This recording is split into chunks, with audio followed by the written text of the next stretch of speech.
Hello everyone, আসসালামু আলাইকুম। আমি আগের ভিডিও আজকে রিভিউ দিচ্ছিলাম কারণ আমি ব্লগটা দিতে পারিনি। এটা হচ্ছে ঈদের দিন সকালবেলা আমাদের যখন গরুটা নিয়ে আসে, তাই আমি একটু গরুটাকে ধরতেছিলাম। গরুটা কিছু করতেছিল না। দেখেন অনেক লেটে আমাদের গরুটা জবাই করা হচ্ছে। দেখেন হুজুর জবাই করে দিচ্ছে। ও মাই গড, আমি তো এটা দেখতে পারি না, তবুও ভিডিও করছে আপু। এটা আমি ওই সময় ওখানে ছিলাম না।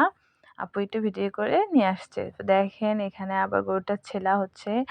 এটা আমি দিতে পারি নাই আগে, কারণ টাইম হয় নাই, আর ভিডিওটা আমার কাছে ছিল না। মূল কথায় আপুর ফোনে ভিডিও করা ছিল, এই জন্য আমি দিতে পারি না। তাই একটু চলে গিয়েছিলাম ছাদের উপরে। ছাদ থেকে ভিউটা এত সুন্দর লাগতেছে, আর আকাশটাও আজকে এত সুন্দর ছিল। আজকে না, বলতে গেলে ঈদের দিন এত সুন্দর ছিল, কোনো রোদ নাই, কোনো বৃষ্টি নেই, আবহাওয়াটা অনেক সুন্দর ছিল।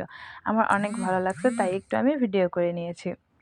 কে কে ভিডিও করছে, আমি অনেকেরই ব্লগ দেখছি, আমার অনেক ভালো লাগছে, বাট আমি রিভিউ দেই নাই। কিন্তু আমার তো অনেক ভালো লাগছে। দেখেন চারপাশটা ঝাম, আর নিচ থেকে তো অনেক সাউন্ড আসতেছিল, এর জন্য গরু জবাইয়ের সাউন্ড। দেখেন আমার দুই চাচু মিলে ভুড়ি ধুচ্ছে, সেখানে একটু ভিডিও করে মজা করে ভিডিও করে নিলাম। আর এই যে আমাদের অবশেষে মাংস। আজকের ভিডিও এখানে।